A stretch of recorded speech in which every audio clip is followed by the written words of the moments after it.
हूं आपके साथ पूजा पांडे। देश और दुनिया की सारी बड़ी खबरें न्यूज 360 के साथ अगले 45 मिनट में।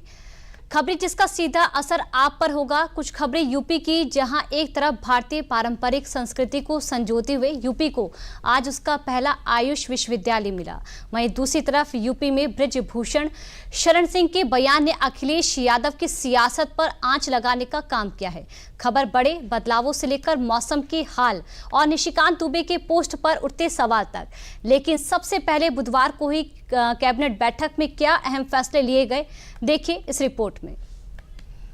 पिछले बजट में माननीय वित्त मंत्री जी ने एक एम्प्लॉयमेंट लिंक्ड स्कीम के बारे में बहुत क्लियर एक पैकेज की घोषणा की थी।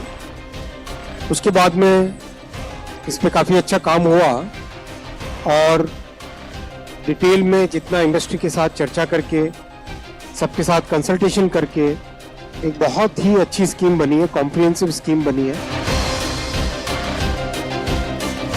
1 जुलाई यानी साल का दूसरा हाफ शुरू होते ही मोदी कैबिनेट ने विकास की रफ्तार को चौगुना करने की ठान ली है।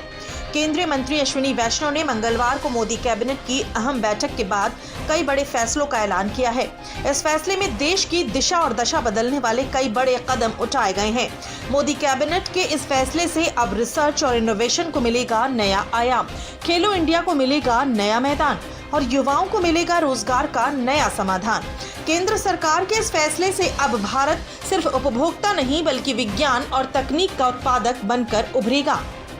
रिसर्च, डेवलपमेंट एंड इनोवेशन की हम सब ने देखा कि R&D में जो देश ज्यादा इन्वेस्टमेंट करते हैं उनकी लॉन्ग टर्म प्रोडक्टिविटी ग्रोथ और टेक्नोलॉजी डेवलप करना और एक इंडस्ट्री में, समाज में, स्ट्रैटेजिक सेक्टर्स में सब जगह एक बड़ा बेनिफिट रहता है। अनुसंधान नेशनल रिसर्च फाउंडेशन ANRF कुछ समय पहले कैबिनेट में माननीय प्रधानमंत्री जी ने अप्रूव की थी। ANRF ने देश दुनिया में लंबे कंसल्टेशन किए, कई ऐसे देशों के प्रोग्राम्स भी स्टडी किए, जैसे इजराइल का प्रोग्राम है, जैसे US का प्रोग्राम है, जहाँ पे सिंगापुर का प्रोग्राम है, जर्मनी का प्रोग्राम है, जिसमें रिसर्च से प्रोडक्ट तक ले जाने का एक बहुत अच्छा रोड मैप बना हुआ है। हमारे सनराइज और स्ट्रैटेजिक सेक्टर्स डिफाइन किए गए, energy security, energy transition, climate action, deep tech जिसमें robotics, space, quantum computing, AI और उसकी बहुत सारी एप्लीकेशंस, स्पेशली एग्रीकल्चर, हेल्थ और education, biotech, bio manufacturing, synthetic bio, pharma, medical devices, फिर डिजिटल एग्रीकल्चर, डिजिटल इकोनॉमी के और भी बहुत सारे एस्पेक्ट्स, और जो स्ट्रैटेजिक रीजंस और इकोनॉमिक सिक्योरिटी के लिए, आत्मनिर्भर बनने के लिए जो टेक्नोलॉजीज चाहिए, वो सारे सेक्टर्स को इसमें इंक्लूड किया गया। इसका स्ट्रक्चर इस तरह से होगा। गवर्नमेंट ऑफ इंडिया ने ANRF को फंड्स दिए, 1 लाख करोड़ रुपीस के फंड्स दिए। ये एक 50 ईयर इंटरेस्ट फ्री लोन है। ANRF का जो स्पेशल पर्पस फंड बनेगा वो सेकेंड लेवल फंड मैनेजर्स को कंसेशनल रेट पे फंडिंग करेगा। सेकेंड लेवल फंड मैनेजर्स में बहुत सारे हमारे जो अभी एग्जिस्टिंग फंड मैनेजर्स हैं और इसके अलावा भी नए फंड मैनेजर्स जो डेवलप करेंगे, उन सब के पास ये फंड जाएगा। वो लोग नीचे प्रोजेक्ट को असेस करके, अप्रेज करके, उसकी वेटिंग करके, प्रोजेक्ट बाय प्रोजेक्ट सिलेक्शन करके आगे फंडिंग करेंगे। इस बार केंद्र सरकार की नजर रिसर्च, इनोवेशन और भारत को ज्ञान की महाशक्ति बनाने पर है। अब देश के युवाओं, वैज्ञानिकों और स्टार्टअप्स को रिसर्च के लिए मिलेगा खुला मंच और बड़ी फंडिंग, जो देश के रिसर्च सेक्टर्स को एक नया आयाम देगा।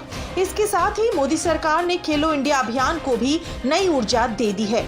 खेलों के जरिए देश को विश्व पटल पर चमकाने की तैयारी, खिलाड़ियों को मिलेगी ज्यादा सुविधाएं, ज्यादा स्कीमें और ज्यादा मौके। खेलो भारत नीति ये बहुत बड़ा आज का एक फैसला है, जो देश के लिए एक नया रास्ता बनाने वाला है। माननीय प्रधानमंत्री जी ने इन 11 वर्षों में स्पोर्ट्स पे एक अलग तरीके से ध्यान देके और विशेषकर ग्रामीण क्षेत्रों में जो टैलेंट है उसको आगे लाने का एक सिस्टमेटिक तरीके से आगे लाने का प्रयास किया। उसी कड़ी में ये आज स्पोर्ट्स की पॉलिसी खेलो भारत नीति बनी।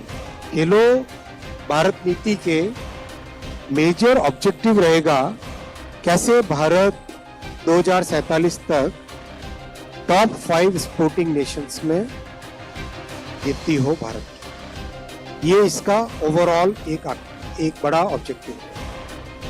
सेकंड रहेगा पीपल्स मूवमेंट बने, फिटनेस के साथ जुड़े, हमारे एजुकेशन पॉलिसी के साथ इसका अलाइनमेंट हो, इकोनॉमिक डेवलपमेंट के साथ जुड़े स्पोर्ट्स, सोशल डेवलपमेंट, समाज के सभी वर्गों का इसमें सभी वर्गों को इससे लाभ मिले। इसका सबसे पहला कंटूर वो है कैसे हम देश के स्पोर्ट्स पर्सन्स को एक्सीलेंस में लाएं, और इसका बहुत अच्छा एक मेथोडिकल सिस्टम बनाया गया है।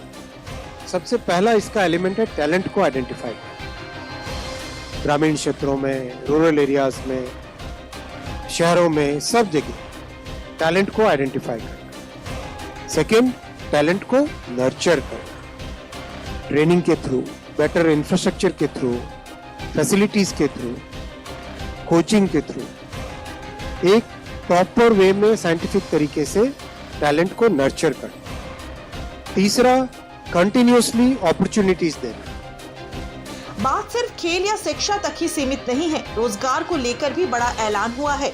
नए क्षेत्रों में रोजगार के अवसर पैदा करने और स्किल डेवलपमेंट को लेकर मंत्रिमंडल ने कई योजनाओं को हरी झंडी दी है। मोदी सरकार ने स्पष्ट कर दिया है कि अब सिर्फ डिग्री ही नहीं, स्किल पर भी जोर दिया जाएगा।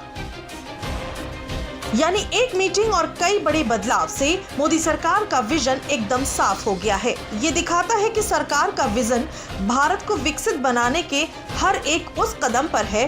सरकार के इस कदम से शिक्षा और खेल और रोजगार के ट्रैक पर अब और तेज रफ्तार से दौड़ेगा नए भारत की ये नई उड़ान। तो देखा आपने किस तरह से रोजगार